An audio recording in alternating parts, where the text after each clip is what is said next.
লাগছে, কারণ সূর্যদেব আমাদের খুব সাহায্য।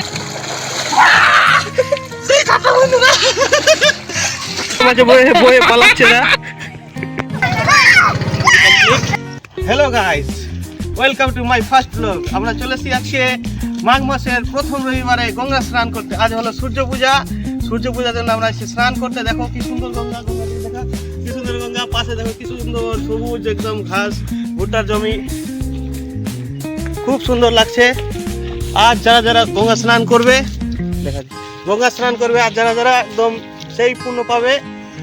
তাই বন্ধুরা বাড়িতে ঘুমিয়ে না থেকে আর চলে আসে সবাই গঙ্গা স্নান করতে। সুন্দর মা গঙ্গা শান্ত হয়ে আছে, পিছনে একদম সেই জমি, ভুট্টার জমি, কি সুন্দর লাগছে। তোমরা যারা যারা স্নান করতে চাও চলে আসো এই নদীতে, দারুণ দারুণ।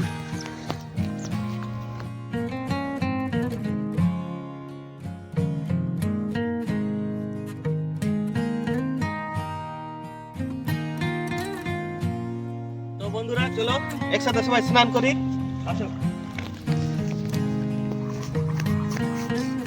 জয় মা গঙ্গা। বন্ধুরা জল খুব ঠান্ডা।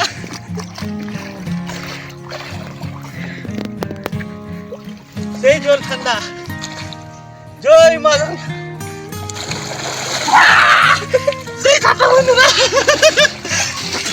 সবাই চলে আসো বাড়িতে বসে না থেকে, সেই লাগবে স্নান করতে। স্নান প্রথমেই ঠান্ডা লাগছে, তারপর উঠে আর ঠান্ডা লাগছে না, কিন্তু খুবই ভালো লাগছে। আর একবার ডুব দিচ্ছি, দেখো।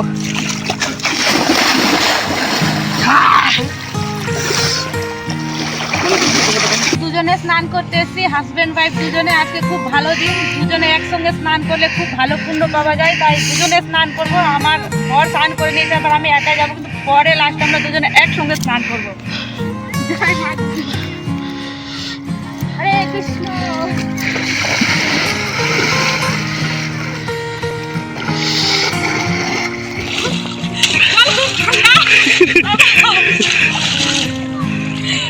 ঠান্ডা জল, কিন্তু তবুও স্নান করতে খুব ভালো লাগছে, কারণ সূর্যদেব আমাদের খুব সাহায্য করছে। প্রচুর রৌদ্র হয়েছে, আমি আরেকবার স্নান করবো।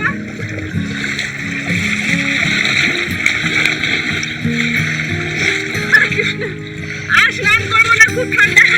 কতক্ষণ এসে স্নান করতে, জল অনেক গরম আছে, বয়ে বয়ে পালাচ্ছে না।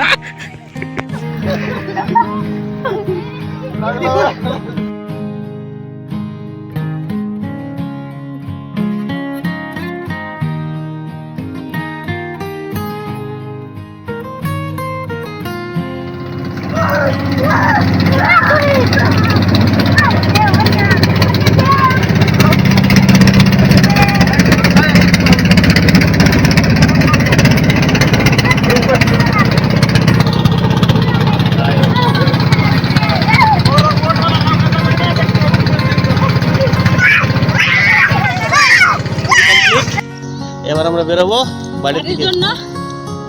বাই, আবার দেখা হবে অন্য একটা ব্লগে।